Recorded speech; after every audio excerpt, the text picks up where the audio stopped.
welcome to Family We've Got Your Back. I'm Michelle Christensen. I'm a family scientist and stay-at-home mom. And I'm Trent Christensen. You sounded disappointed. He's an 8th grade math teacher. I'm not disappointed. I did sound that way though. It's late.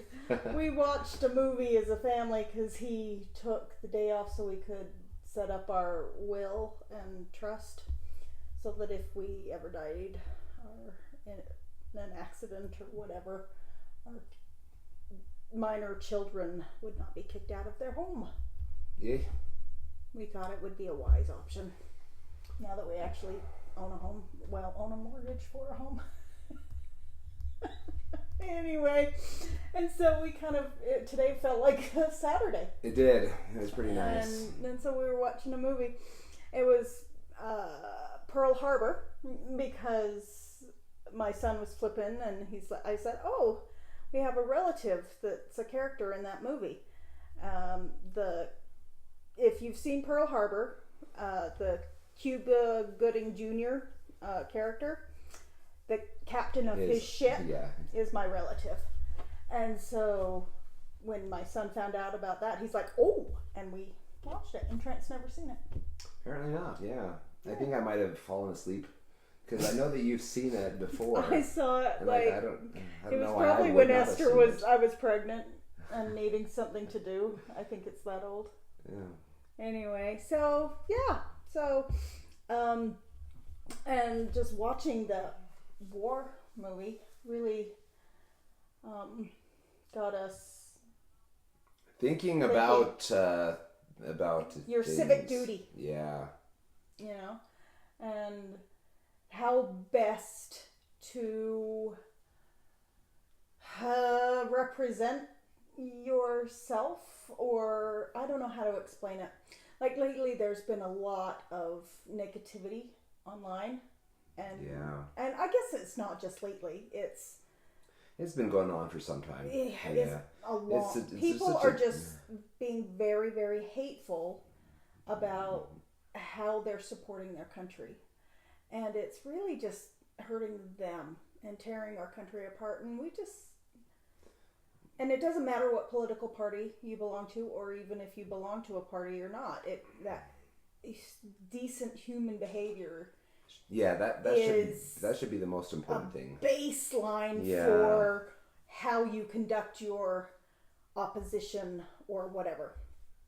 So our first definition is of civic and civics because they're different definitions. So of civic, it's relating to a citizen or a city, a citizenship or community affairs, right? So it's basically like society, I guess. It's like what's going on. It's like it takes your government, I guess. It takes me back to my Boy Scout days, and we had to get 3 merit badges: citizenship in the community, so like local, right? Citizenship in the nation, and then citizenship in the world.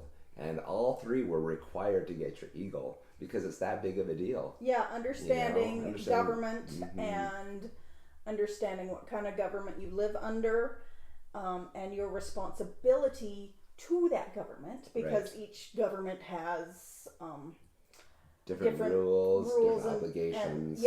And some countries you have to vote. Like it's illegal to not vote, right? And so you just, right? So that's civic, and then civics is the rights and responsibilities of citizens. So that's kind of different. Our son had to take a civics test this year. They all do. Yeah. Like one of the requirements I don't know if it's throughout the nation, but at least in our Utah, state. In Utah, in order to graduate, you have to pass a civics test. Okay, and then the next definition is civil. So your civic duty and civics and civility. And the root word is civilization, right? Or the root word of civilization. And how sad that the definition is adequate in courtesy and politeness. It's like basic, bottom level, the bare minimum of appropriate behavior is civility. How sad. Yeah. Like, here's the bottom line of what you have to do to be a citizen. A contributing member of society is civil. And in order to have a civilization, it's the and basically you want the laws to be bare bones basic to preserve your choice, your freedoms, and your freedoms and your ability to live your own life and make your choices, right? And so it corresponds. Yeah. And we luckily be civil. We luckily live in a country that allows quite a bit of freedom. We get to choose what job we want. We get to choose where we live.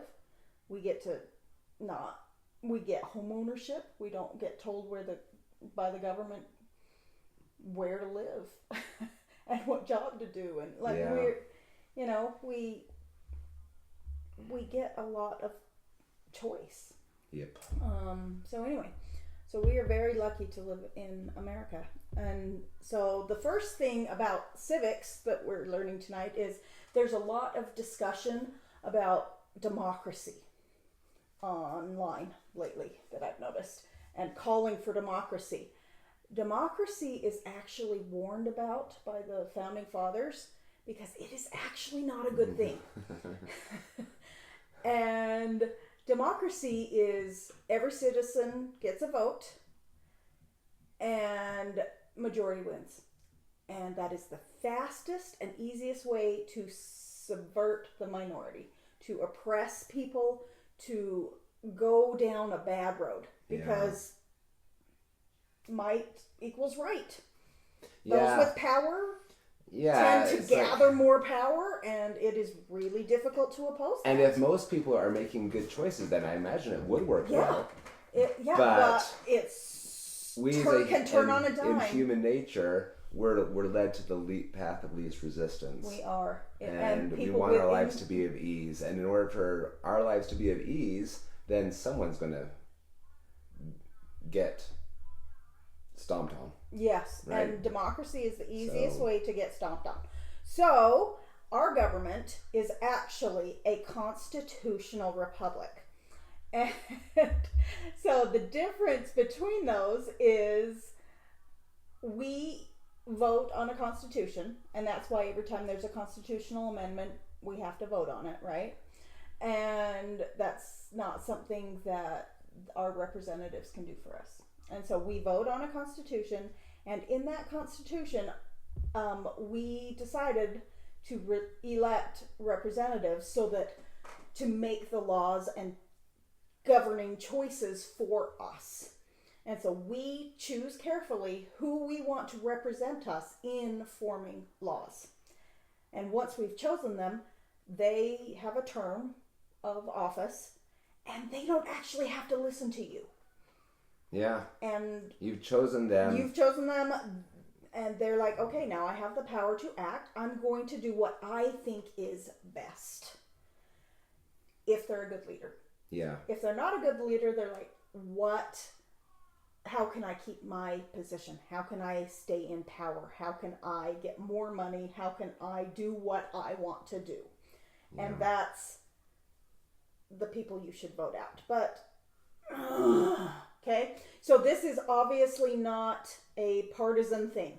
This is just basic government powers, right? This is explaining our government and how to most effectively influence the government, and what your responsibilities as a citizen of the nation you're living in, wherever you live,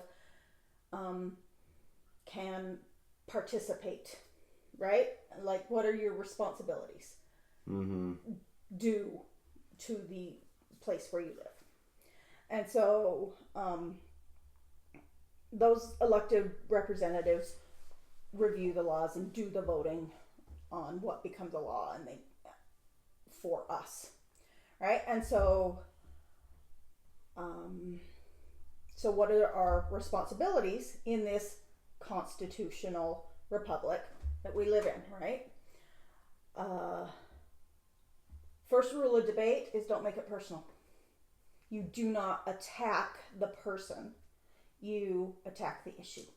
And so if you are unhappy about who's in power, attacking them is not going to get them to listen to you. No. Like, how many times have you been insulted and then you're like, oh, okay, I'll do what you say. No, that's not how it works. They're not going to listen to you if you are insulting and rude and uncivil, right? Well, you're just a moron. Yeah. Okay, well, you just lost your influence with me. Thank you. Have a good day, right? It's like, you may leave my office now. Or your letter goes in the round file, right? It's it's like, I'm not listening to you if you are going to not at least be civil. Okay, so don't make it personal. Don't make it about, well, I don't think you should have your job, but I'm going to tell you how to do your job. Like, that will never work for you. Second, be a part of the solution, not the problem. So if you are shouting about your unhappiness and you're protesting in a way that is causing more problems, then again, you will not be heard and you will not have the influence that you want. So, like, being mad on social media, that hurts the people that love you, that may not agree with you. And more importantly, it hurts yourself. When you are rude, it hurts you. As well. When you are angry, it hurts you more. Because the people you're angry at don't even care or know.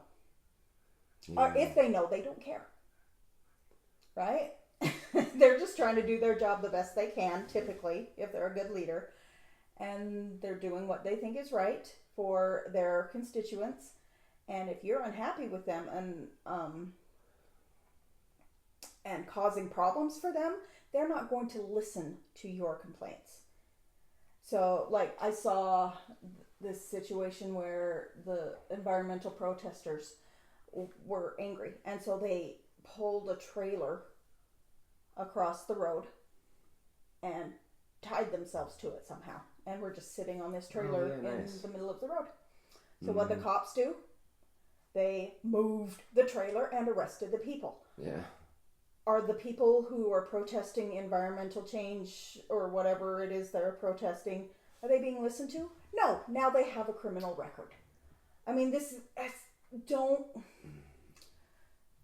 which leads us to our next one, is obey the law. When you don't like a law, you still have to obey it. Don't become a criminal so that you can get your point across.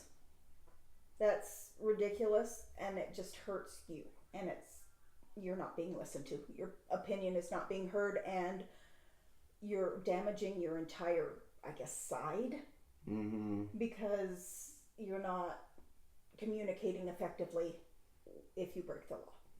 Breaking the law to change the law is not the way to go about it. Yeah, there's a right way and a wrong way. Yeah. So what can you do? Petitions are more listened to than angry letters to your congressman calling them names. Just that. Oh, whoops. I haven't been touching You the haven't screen. been, okay. My bad. Oh.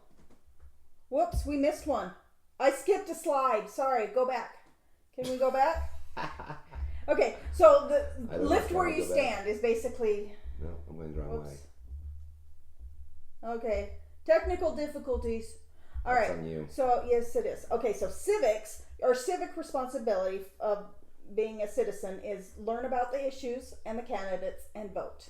If you don't vote, I'm sorry, but you don't get to complain about the results. Yeah. Okay?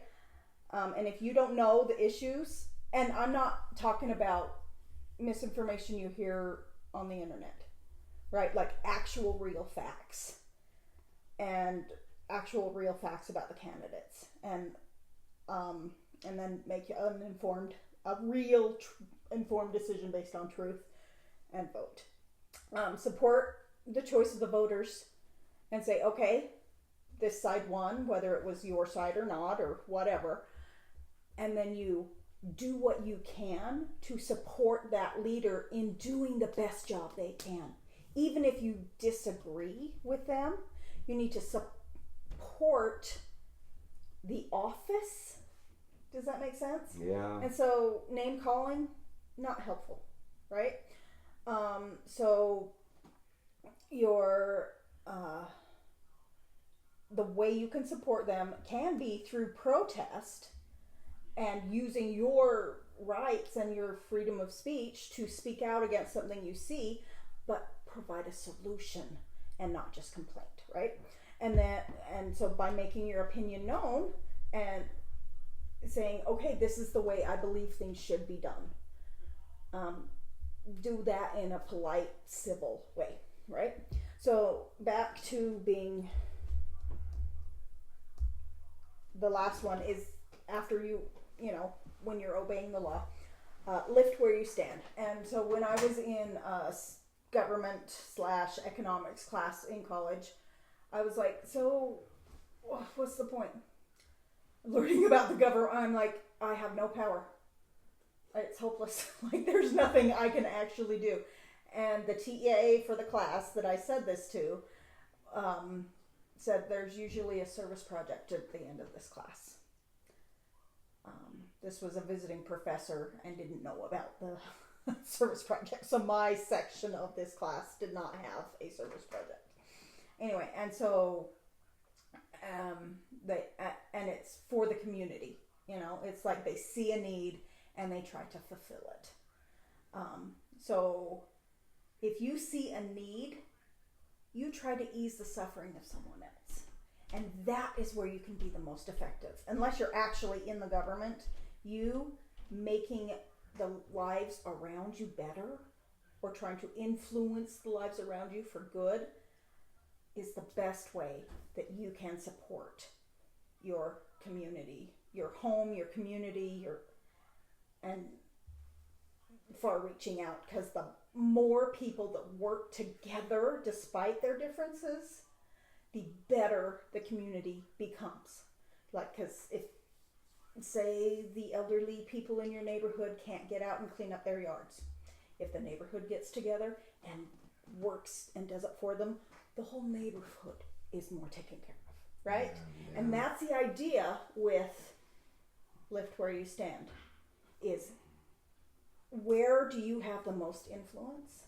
Right. And stay in that lane.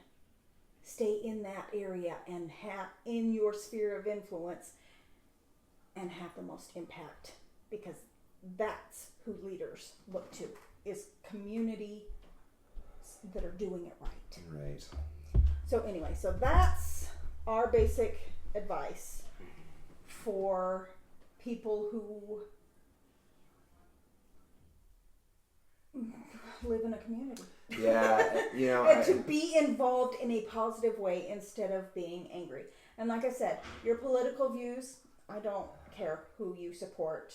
I don't care. But I do care if you are hurting yourself by the way you are unhappy about whatever is going on. Well, and that in our lives, there's so much things that we get disappointed regularly. Oh yeah. Life is not going to be... And power switches hands so often, and it's like, oh, well, I'm going to rip down that other side so I can have the power. And so... You realize how ridiculous that is. The things that we communicate to our kids and our neighbors is in how we respond to opposition. Yes. And so if we have this situation where there's some opposition because of government or whatever, and we complain, and that's just going to distance you from people that could be your allies, or at least could respect your opinions, right? And so this is all about being communicative and positive and doing your best, but recognizing that we don't have the final say necessarily, and that's not necessarily bad. Yeah. Like, we're not always going to get what we want. Exactly. Our power lies in who we choose to be our elected officials, because in the primaries and the caucuses, that's where you have the most power, is choosing those who run, and in your vote. Yep. And yes, you have a responsibility to stay informed and involved, but once the vote is cast, it's kind of like too late to whine. Yeah. So just live your life as best you can. Whining and more action and problem solving, right? Because people have different views. So the best way to get problem solved is find your commonalities and build from there. Build relationships. Figure it out. Be diplomatic and work together to get problems solved. Because the more you brainstorm and figure it out together, the better the solution becomes. Because opposing views are great for coming up with great solutions. Yeah. Right? Because if everybody thinks the same, then only the same things happen, and they may not be the best thing for the country or your city or whatever it is that you're involved in. Right? And so we're calling for a truce. Be peacemakers and figure it out. Work together, because that is the way to get your point across. Yep. And so our assignment for this week is notice a need in your community and figure out a way to satisfy that need. Yeah. And the more people you involve in this, the better. Yep. Make those bridges. Yes, create build those relationships that are healthy. Be a builder, not a destroyer. Yes. And that is the way to have a strong family. Be a strong person, is be a builder, not a destroyer. So that's what we're asking for this week, is to be a builder. Be a problem solver. Are we off our soapbox now? I think so. Okay, you guys have a good week. Bye-bye.